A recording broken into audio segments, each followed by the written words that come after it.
Ngapa pula ke doktor tadi nak? Lamunya nak antrinya. Iya, dokter. Lain kali kau tu harus tahu. Aku ni biasanya dokter mana itu cak tadi lama-lama nunggunya harusnya belajar lah menjadi babu tu. Jadi Tuan sebenarnya aku tadi aku kan di Jabo, Tuan di dalam tadi tu. Insomnia, mania, apa anomia, emia, itu dah pokoknya. Kalau anemia tu kurang darah Tuan. Banyak darah aku tadi. Kadang-kadang mimisan betul dewek dah.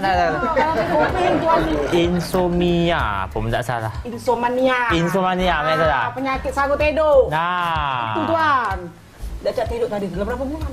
Dah tidur. Itu kalau dalam 4 bulan tadi ni biji matun tak macam. Bukan ni babu. Berapa bayaran ke doktor tadi? Kek lu Tuan, mana kek tukar? Oh, galo-galonya. Iya. Dokter tadi ngenjuk pokoknya hitungannya Rp599.900 Tuan. 599.900. Apa dah kawanyang, Buyan? Oh Tuhan, kalau kekerak Tuan aku ini dokter, mana tak nyanyangan dokter sekolah mahal Tuan. Buyan oh, beda. Aku ni biasa gak nganyang di kau tingginya. Resep. Ini resepnya. Ini sesendok bubuk bawang putih, sesendok lada halus.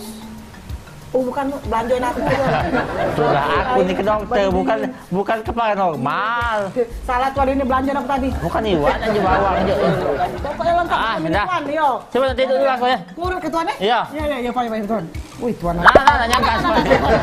Oh Tuan, dah 2 bulan tak tidur ini payah. Iya dah. Nah, kamar bersih ke Mila? Mila.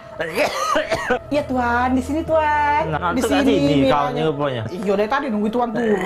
Bukan apa dia uji dokter tadi, apa tak dibaca, apa tak dengar ke tak tidur ni Mila ya? Nah, uji dokter tadi dengar ke lagu klasik. Pacak kau nyanyi? Oh, ya aku ni sebelum pacak. Coba kau nyanyi kalau biar aku tidur. Dengar Tuan Gugur bungaku di taman bakti di hari baan pertiwi. Tidur tak ada Tuan. Tuan. Tidur tak Tuan. Tuan. Oi Tuan. Nah, tokcer. Bagus suara aku nantinya. Tuan 4 bulan tak tidur. Pacak begawi aku ni. Rumah berantakan begini. Tidur selamanya Tuan. Jangan salah. Tidur be.